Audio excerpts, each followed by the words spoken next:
Estamos de vuelta. Carla, la economía informal crece mientras la informalidad se perpetúa con subsidios y programas que atienden a los informales. Es un gran círculo vicioso. Estos handouts o dádivas populistas se perpetúan porque se traducen en votos de la mayoría informal. ¿Qué hacer al respecto? ¿Cómo romper esta inercia tan peligrosa? Es un círculo vicioso, como bien lo estás mencionando. Si miramos, por ejemplo, si retrocedemos un poquito en el tiempo, desde las propuestas que escuchamos en la última elección presidencial, habían propuestas de lo más populistas en cualquier grupo político que pudiéramos ver. Inclusive las acciones que se vienen realizando cuando no hay políticas públicas claras, cuando no hay una mirada de respeto a la institucionalidad, respeto al control, de crecimiento a mediano y largo plazo, lo que vamos a encontrar son autoridades que buscan pues el congraciamiento pronto con la ciudadanía, ya sea para ganar el voto o para de alguna manera buscar menguar un poco la situación social y la crisis que está viviendo, por ejemplo, en nuestro caso el país, ¿no? Hemos tenido una serie de bonos, ¿no?, que pueden ser medidas asistenciales importantes, pero que también nos reflejan algo, a mi impresión, ¿no? Pueden haber otras impresiones, pero para mí nos está reflejando que si bien hay una necesidad asistencial y hay la capacidad económica, porque hemos manejado bien la macroeconomía de los bonos, no tenemos políticas públicas de largo plazo sólidas que puedan hacerle frente a la situación de las pequeñas empresas, de las medianas empresas, de los productores agrarios y de otros segmentos más de la población que están recibiendo estos bonos en el marco del Compunche Perú, que pueden ser positivos, pero que nuevamente, ¿qué nos están evidenciando? Que más allá del tema asistencial no ha habido un trayecto de desarrollo claro, conciso y consistente. Adicionalmente, este tema de la informalidad que estás mencionando, nuestro país efectivamente es un país informal. La gente vive al día. Podrá vivir bien o mal, eso es un tema de discusión, pero la gran mayoría de peruanos trabaja en la informalidad. No hay una política pública clara de generación de empleo. Y no la vamos a tener en tanto nuestros líderes sigan pensando en la supervivencia propia política antes que en el generar desarrollo para la vida en común, ¿no?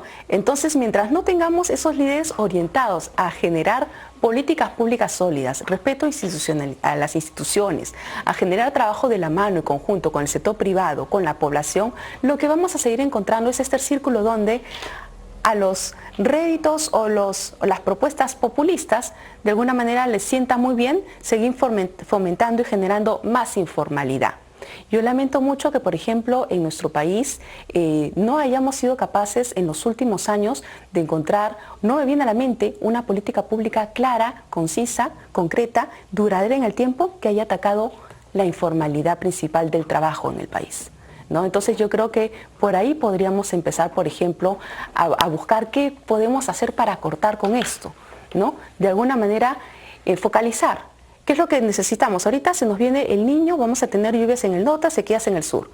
Vamos a tener economías afectadas, productores afectados, gente que va a ver deteriorada su calidad de vida, sus negocios. ¿Cómo desde ya empezar una política pública preventiva y reactiva para evitar que se hundan más durante lo que queda del 2023 y del 2024? Que no sea solamente hablar de bonos o de temas asistenciales. Bueno, y la verdad que la informalidad se ha expandido tanto que yo creo que ha capturado al Congreso entero. Por otra parte, yo quisiera citar a Cecilia Bácula, que hace poco en un artículo dijo que mientras tú mantengas a la gente con la mano extendida porque le das dinero, pero no le das trabajo, habrá un sometimiento. Y agregó que de esta manera generamos una conducta de dependencia del Estado que no aporta ni progreso, ni desarrollo, ni sentimiento de libertad, sino sometimiento. Este es el modelo pues chavista, castrista, a eso conduce, ¿no? A depender de papá Estado que te maltrata como puede. César, desde el momento en que eres un inversor privado, el mayor obstáculo es el riesgo político. Pero si piensas en inestabilidad política, mire Estados Unidos, que anda bien movido. La diferencia es que allí hay instituciones, hay equilibrio de poderes. Aquí no. Tenemos un ejecutivo débil y un Congreso que ha perdido la vergüenza y que parece que vive en un mundo paralelo. ¿Quién gobierna aquí, César? Oye, como nota a pie de página, de acuerdo con todos, la definición de pobreza que a mí me resulta explicativa es el que no tiene trabajo. O sea, pobre es el que no tiene trabajo. ¿no? Y yo realmente creo en la dignidad de la persona. La persona pide porque no tiene alternativa. La persona que realmente tiene posibilidad de trabajo va por ahí, ¿no? Salvo la especulación en los sistemas donde tú tienes pensiones por no trabajar y entonces especulas que te resulta mejor agarrar la pensión o trabajar. Pero regresemos al tema de la inestabilidad política. Y en tu reflexión, que estoy de acuerdo, no podría agregar nada más, Gonzalo, diría que hay que ponerle otro rostro a la inestabilidad política, ¿no? Que es los movimientos sociales con los conflictos sociales y ambientales, ¿no? El Perú es un país minero. En PBI, Carlos me va a corregir, me va a decir, no, la minería es 10%, el PBI el 11%. Sí, es verdad, ¿no? Y Carla, pero me dirá otro dato, pero el 60% de las exportaciones es minería. Entonces, a nivel de la estabilidad monetaria, a nivel del flujo de divisas, la minería es minería y nosotros somos un país en ese nivel esencialmente minero.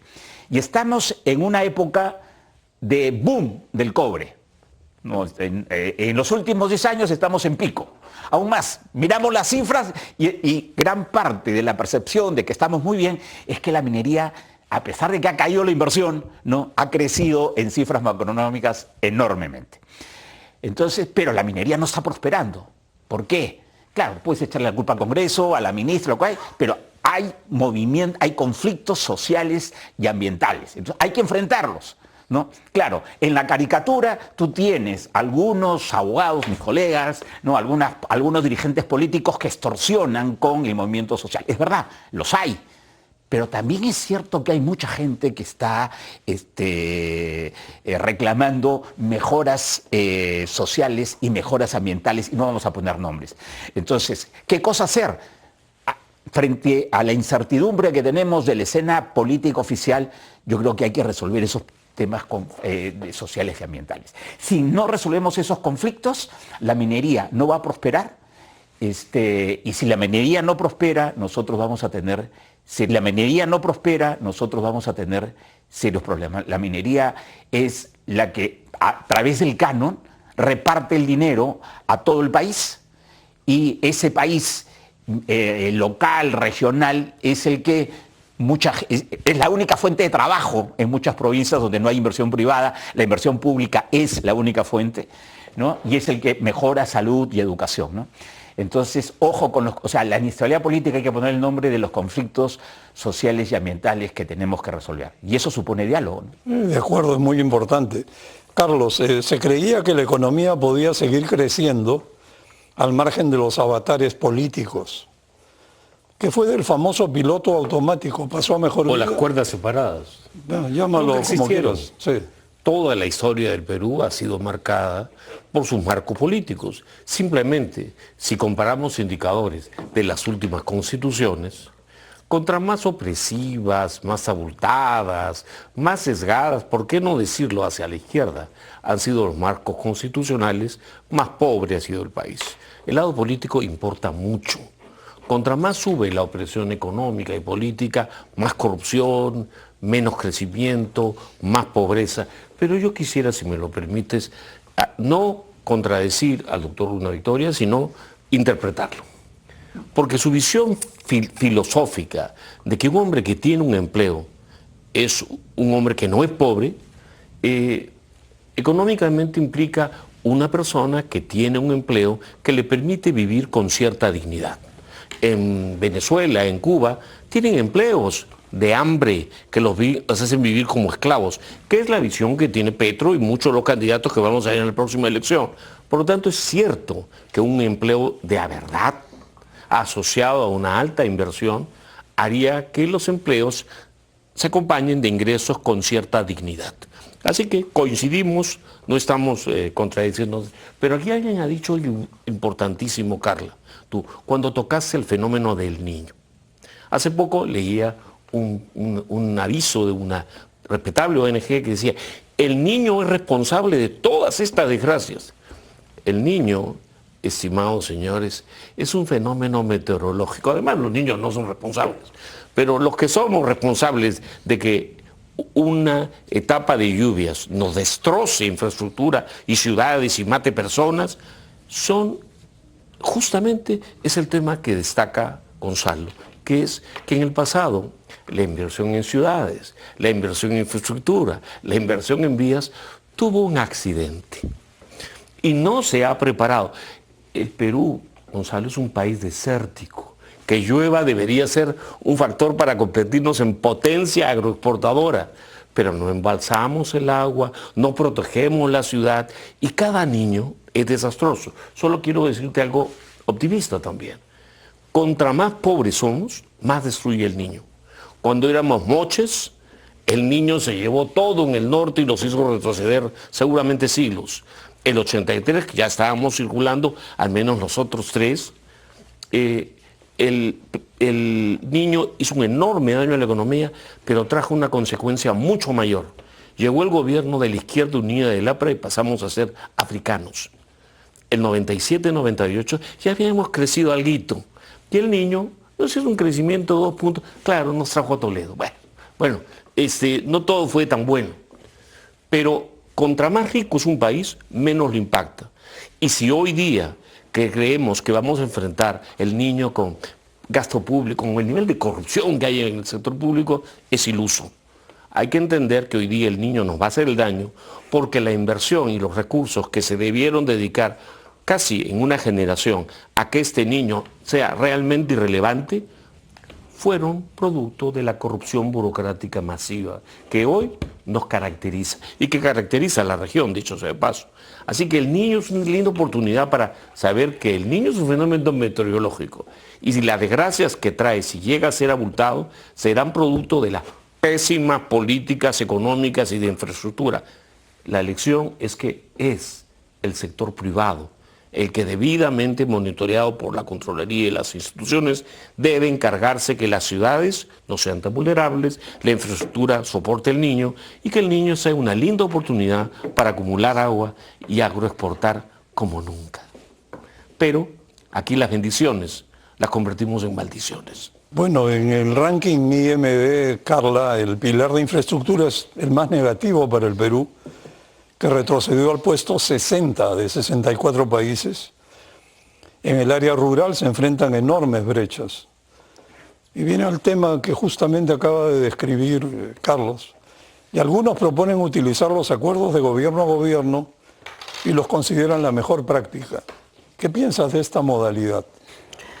Bueno, eso hay que discutirlo un poco más, no solamente para cerrar una idea. Efectivamente todos sabemos que el niño es un evento climático natural que siempre ha pasado y siempre pasará, pero efectivamente es esa informalidad que tenemos al construir ciudades, ¿no?, que se permite de la mano con las municipalidades que otorgan o se hacen las que no ven, las que generan esta exposición al riesgo que genera la vulnerabilidad de las personas. La infraestructura pública mal diseñada, que se reconstruye reconstruyendo riesgos, también generan esta vulnerabilidad.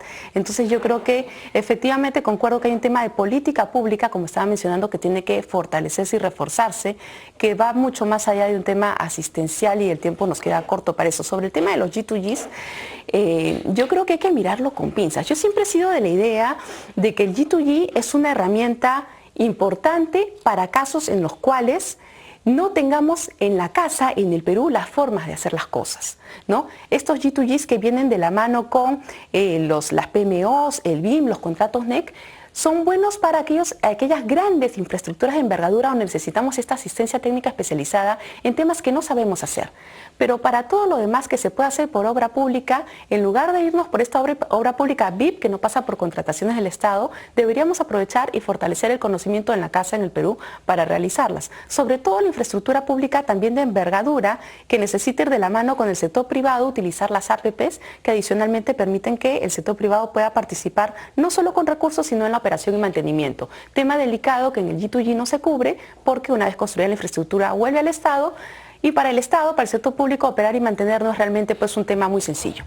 Entonces yo creo que si bien es importante ver a los G2Gs como un mecanismo para, junto con las APPs, la obra pública tradicional, las obras por impuestos, no los convenios de administración de recursos, esto más, para buscar generar mayores formas de construir y levantar la infraestructura, Todo esto va a ser importante y es bueno tener un abanico de herramientas, pero yo creo que hay un punto previo que nos falta como país con independencia del abanico de herramientas, una buena planificación.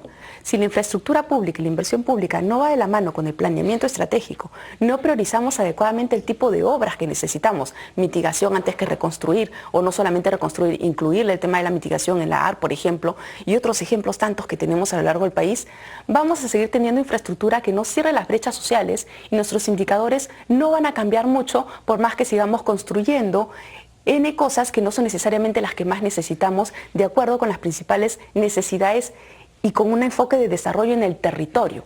No más carreteras que me lleven de un puerto muerto hasta un punto muerto también, sino generar una ciudad desarrollada en base a la infraestructura pública de la mano con el sector privado, ¿no? Poner carreteras, poner hospitales, poner postas médicas, poner sitios de atención a la mujer, poner puestos de la comisaría para que en general haya algo más que conecte una localidad con la otra y que permita que los ciudadanos trasladándose de un lugar a otro puedan acceder a más servicios, generar desarrollo. Generar desarrollo no solamente construir algo y por haber construido que se incremente el monto de lo gastado en el año y se incremente el PBI y el precio del cemento, que se venda más cemento. Esa no es la finalidad de la obra pública. La finalidad de la infraestructura, como hemos conversado antes, Gonzalo, tiene que ver con proveer al Estado de activos que le permita prestar los servicios que la población necesita para cerrar esas principales brechas sociales. Sí, de acuerdo. César, una pregunta bien simple. ¿Cómo se podría estabilizar la política y superar la incertidumbre y la tensión? Y respondo medio en broma, una nueva reforma política y un pacto de centro. A ver, sin pacto no es posible, la política es puro pacto, ¿no? Además, tu padre ha sido si quieres, el tótem de la política peruana en el tema de alentarnos por el pacto. Así que eso lo tenemos todos, y gracias a tu padre también. Mira, hay elementos exitosos de pacto muy pequeños y muy fuera de la escena política que nos pueden dar una esperanza, porque en la escena oficial el tema sí está bien feo, ¿no? En CADE, el año pasado, el presidente de CONFIEP y el secretario general de la Confederación General de Trabajadores expusieron que juntos iban a proponer políticas para SUNAFIL, ¿no? Eran dos entes en el espectro de los intereses que estaban trabajando por eso. CAPECO, con todo el peso moral que tienen por el Club de la Construcción, y la Federación de Construcción Civil también durante años han venido haciendo pactos, y hoy día el gremio de construcción civil, o sea, la actividad de construcción civil tiene una concertación entre empleadores y trabajadores. Entonces yo creo que ahí hay algunas esperanzas de que hablando nos entendemos. La toma de Lima, por llamarla como la llama la extrema izquierda, es un ejemplo de ausencia de diálogo desde el inicio, ¿no? ¿Cuáles son los lemas? Es Dina asesina y Vilma Terruca. Si así arrancan, no van a poder conversar, porque ese es grito de tribuna a tribuna, ¿no? Entonces, ¿cómo hacer? Es un diálogo, pero pensando, o sea, cuando uno va a dialogar, si no ha hecho su trabajo previo y no sabe qué rehenes canjear y qué objetivos pueden ser razonablemente alcanzados, ¿para qué hace diálogo? Diálogo no es sentarse a conversar, es hacer un trabajo previo y decir, bueno, ¿cómo piensa el otro? Y qué cosa puedo canjear, qué cosa necesito. Ese trabajo es necesario en cualquier escena de la política. Exacto, se necesita una agenda común, ¿no? Compartida. Estaba ironizando, en realidad lo que quería suscitar es que básicamente el centro está despoblado. Claro que se necesita un pacto, pero ¿de quiénes? Los extremos difícilmente pactarán. Y si pactan no va a ser nada santo probablemente. Seguro. O posiblemente. Carlos, el Perú tiene una proyección de crecimiento de 2.2% que es baja, pero sin embargo supera a Brasil con 1.2%, Argentina con menos 2% para el año, Chile menos 0.4% y Colombia 1.7%. O sea, no estamos tan mal, pero en realidad estamos mal. Un poco de futurismo, Carlos. ¿Qué nos pasa si seguimos creciendo 2% por año o menos? ¿Y hasta cuándo o cuánto más podría aguantar esta resiliencia macro que nos mantiene a flote? Pocas veces he estado en una mesa donde me provoque tanto responder 3 preguntas. La tuya y algo que quedó suelto de Carla y del doctor. ¿Me permites brevemente? Carla, no te olvides, cada año deterioramos nuestros índices de corrupción. Apostar por la obra pública hoy día es suicida. Cuanto menos obra pública se haga en la inversión para enfrentar al niño, mejor. Mejor trabajar con subsidio directo a la población, que ellos saben cómo protegerse mejor con lo poco que tenemos. Volver a la obra pública, acordémonos por qué salió Pablo de la Flor de la primera reconstrucción con cambios. Veían su trabajo como un botín. Y hoy día todo el mundo dice que el hombre no pudo actuar, simplemente no entró con la corrupción asociada a la infraestructura. Y respecto al punto de los pactos, yo creo que el doctor está hablando de negociación. Y el principio número 1 en una negociación es: tú no vas a negociar el orden público. Estimados amigos, pueden pedir lo que quieran, pero no se negocia el orden público. Es la responsabilidad fundamental del gobierno. Pero sí se dialoga para llegar con gente bien intencionada al mayor bienestar del país. Eso sí. Pero acordemos algo, que mezcla al sector público en los 2 planos, en el niño y en la negociación. Acordémonos de Gareca, ese gran entrenador. Con ese equipo solo clasificó al Mundial gracias a Ospina, sin quitarle médicos a Guerrero, el arquero colombiano. Ahora voy a responder la pregunta de América. Mejor vamos a una pausa y después la respondemos. Encantado.